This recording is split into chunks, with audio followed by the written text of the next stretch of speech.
Friends, ఈరోజు ఎలాగో match ఓడిపోయారు కాబట్టి కనీసం ఇక్కడ అందాలైనా చూడండి. ఒక పార్క్ అనమాట. అండ్ ఈ పార్క్లో వచ్చేసి ఇది ఒక లేక్ బీచ్, ఒక స్మాల్ బీచ్ అంటారనమాట దీన్ని. సో లేక్ బీచ్ ఇది. సో వచ్చాను నేను ఇక్కడికి. సో సరే, ఎలాగూ హైదరాబాద్ ఫ్యాన్స్ ఎవరైనా ఉండుంటే వాళ్ళు మ్యాచ్ హైదరాబాద్ ఓడిపోయింది అని కొంచెం ఫీల్ అవుతారు కాబట్టి కొంచెం మిమ్మల్ని రిఫ్రెష్ చేస్తూ సరదాగా ఇక్కడ మీకు అందాలని చూపిస్తూ అలానే ఇక్కడ రివ్యూ కూడా ఇద్దామని డిసైడ్ అయిపోయా అనమాట నేను. సో చూడండి, చాలా బాగుంది కదా. చిన్న బీచ్, స్మాల్ బీచ్ అంటారు దీన్ని. అండ్ మంచి పార్కు కూడా. ఇప్పుడే లైట్గా సన్సెట్ అవుతూ ఉంది. అండ్ వావ్ నైస్ కదా. ఫాల్ కలర్స్,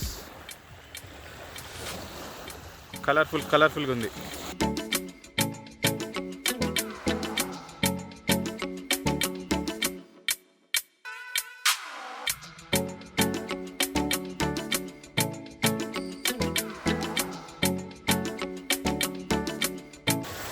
ఫాల్ కలర్స్ కానీ ఆకులు కూడా రాలిపోయి ఉన్నాయి. సో ఇట్లా బీచ్ లాగే ఇది అన్నట్టు.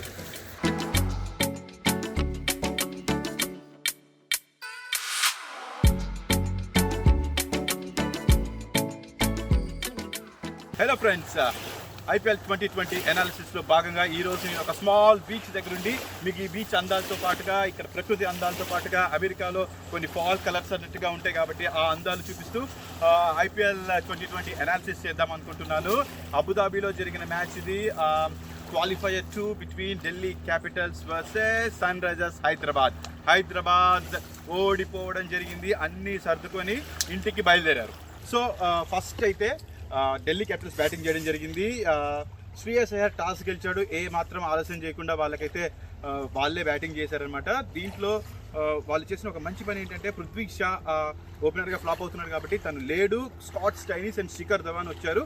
సో చాలా మంచి డెసిషన్ తీసుకున్నట్టు తెలిసింది ఓపెనర్గా అది రావడం అనేది. ఎందుకంటే వీళ్ళు 189 రన్స్ చేశారు 20 ఓవర్స్లో. దీంట్లో స్కాట్ స్టైనిస్ 38 రన్స్, ఒక ఫాస్ట్ మెరుపు ఇన్నింగ్స్ ఆడాడు తను. And Shikhar Dhawan Gabbar is roaring అన్నట్టుగా గబ్బర్ అయితే ఒక 78 రన్స్ చేశాడు. Back to back half centuries చేస్తున్నాడు తను. అండ్ ఇంపార్టెంట్ మ్యాచ్లో, కీ మ్యాచ్లో చెప్పాలంటే ఇది it's kind of A semi-final. ఇది సెమీఫైనల్ మ్యాచ్. ఈ సెమీఫైనల్ మ్యాచ్లో కూడా అన్నట్టుగా మంచి ఇన్నింగ్స్ అయితే ఆడాడనమాట. అండ్ ఆల్సో తనకి తోడుగా హెట్మైర్ లాస్ట్లో ఒక మెరుపు ఇన్నింగ్స్ 40+ రన్స్ చేయడం, ఇదంతా వీరికి మంచిగా కలిసి వచ్చింది. గెలవాలి అనే కసిగా ఆడినట్టు కనిపించారు.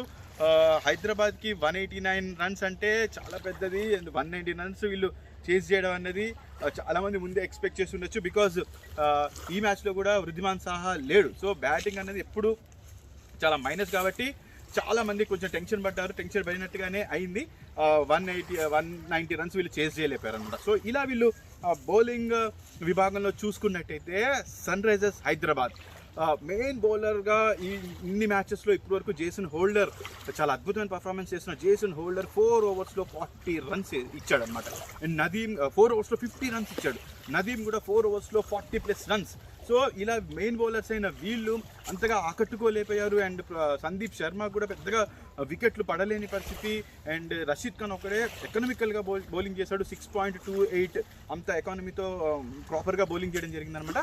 సో ఇలా అయితే గబ్బర్ యొక్క మెరుపు, గబ్బర్ యొక్క గర్జించే ఇన్నింగ్స్, మార్కస్ స్టైనీస్ అండ్ హెట్మైర్ యొక్క మెరుపు ధాటిగా ఆడిన భారీ సిక్స్లు కొట్టిన ఇన్నింగ్స్తో అయితే 189 రన్స్ చేశారు ఢిల్లీ క్యాపిటల్స్. ఈ లోపు అంటే SRHకి సంబంధించి కొంచెం మనం మాట్లాడుకునే లోపు మళ్ళీ ఒక్కసారి అలా సరదాగా వ్యూ చూసేయండి. సన్సెట్ అవుతుంది. ఇక్కడ సరదాగా ఫిషింగ్ కూడా చేసుకుంటున్నారు ఎవరో అలా.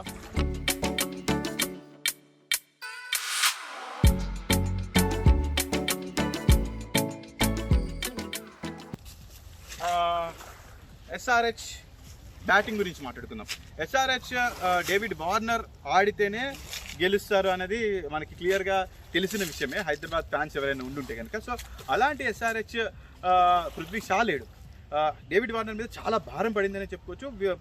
తనే ఆడాల్సిన అవసరం ఉంది. సో వీళ్ళు అయినా కానీ చాలా పోరాడే ఓడిపోయారని చెప్పుకోవచ్చు. 172 రన్స్ వేశారు, 17 రన్స్తో ఓడిపోవడం జరిగిందనమాట. మెయిన్గా కేన్ విలియమ్సన్ ఆడిన 68 runs, very very important innings. Kane Williamson ఉన్నంతసేపు, జేసన్ హోల్డర్ వీళ్ళిద్దరూ ఉన్నంతసేపు కొంచెం పర్లేదు గెలుస్తారు అనుకున్నారు. తర్వాతకి సమద్ వచ్చాడు. సమద్ కూడా మెరుపుగా ధాటిగా ఆడాడు. తను బ్యాక్ టు బ్యాక్ సిక్సెస్లు కూడా కొట్టడం జరిగింది. కేన్ విలియమ్స్తో కలిసి 50+ పార్ట్నర్షిప్ కూడా చేశాడు. ఓకే, వీళ్ళిద్దరూ సేఫ్గా ఈ మ్యాచ్ని బయటపడేస్తారు అనుకున్న టైంలో రబాడా అద్భుతమైన బౌలింగ్, 3 వికెట్లు, కీ వికెట్స్ తీశాడు ఒకే ఓవర్లో. డన్, ఫసక్. హైదరాబాద్ పరిస్థితి అక్కడితో అయిపోయింది. ఇంకా బేలా అన్నీ సర్దుకొని ఇంటికి వీళ్ళు వచ్చేస్తారు అనేది క్లియర్గా ఆ ఓవర్తో తేలిపోయింది అనమాట. సో ప్రియం గర్గిని ఓపెనర్గా పంపించారనమాట. ఓకే, మంచి మూవీ అనుకుంటే తను 2 ధాటిగా ఆడుతున్న ప్రాసెస్లో 2 భారీ సిక్స్లు కొట్టి తను అవుట్ అవడం జరిగింది. అండ్ మనీష్ పాండే లైక్ ఆకట్టుకోలేని పరిస్థితి. కేన్ విలియమ్సన్ ఒక్కడు అండ్ సమద్ వీళ్ళిద్దరు మాత్రమే అద్భుతంగా పర్ఫామ్ చేశారు. జేసన్ హోల్డర్ కొద్దిసేపు ఆడుతున్నాడు అనుకున్నా కానీ తను అవుట్ అయిపోవడం. అండ్ గోస్వామి ఈ మ్యాచ్లో కూడా ఖాతానే తెరవలేదు. తను ఈ మ్యాచ్ ఆడుంటే బాగుండేది, ఒక మంచి ఇన్నింగ్స్ అంటే తను గెలిపించవచ్చు ఈ మ్యాచ్ని. సో అలా. అండ్ రషీద్ లాస్ట్లో వచ్చి ధనాన్ని కొట్టాడు, ఒక 4 ఒక 6 అమ్మయ్యా అనుకుంటే రషీద్ ఖాన్ కూడా త్వరగా అవుట్ అయిపోయి మ్యాచ్ అయితే పెద్దగా అసలుకి ఎవ్వరు కూడా ఇంకొంత పోరాడుంటే కనుక చాలా బాగుండేది. అండ్ మార్కస్ స్టోయినిస్ బ్యాటింగ్లో ఎలా అయితే మెరుపు దాడి ఇన్నింగ్స్ చేశాడో అలానే ఈ మ్యాచ్లో కూడా లైక్ బ్యాటింగ్తో పాటుగా బౌలింగ్ కూడా అద్భుతంగా చేశాడు. And man of the match Marcus Stoinis అయ్యారు. సో ఇప్పుడు ఢిల్లీ ఫైనల్స్కి చేరుకుంది. ఫైనల్లో ఆల్రెడీ ముంబై కూర్చొని ఉంది, రెడీగా ఉంది, కమాన్ ఎవరు వస్తారని. సో అలానే వాళ్ళు లైక్ రావడం ఫైనల్స్కి వెళ్ళారు. అండ్ నవంబర్ 10న ఫైనల్ మ్యాచ్ జరగబోతుంది. చూద్దాం ఫస్ట్ టైం ఢిల్లీ కప్పు గెలుస్తుందా లేదంటే 5వ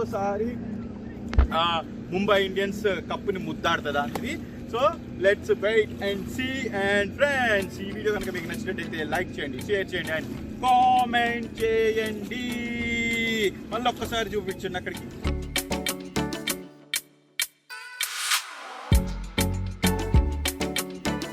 నేను చెప్తున్నాను మీ అందరికీ బాయ్.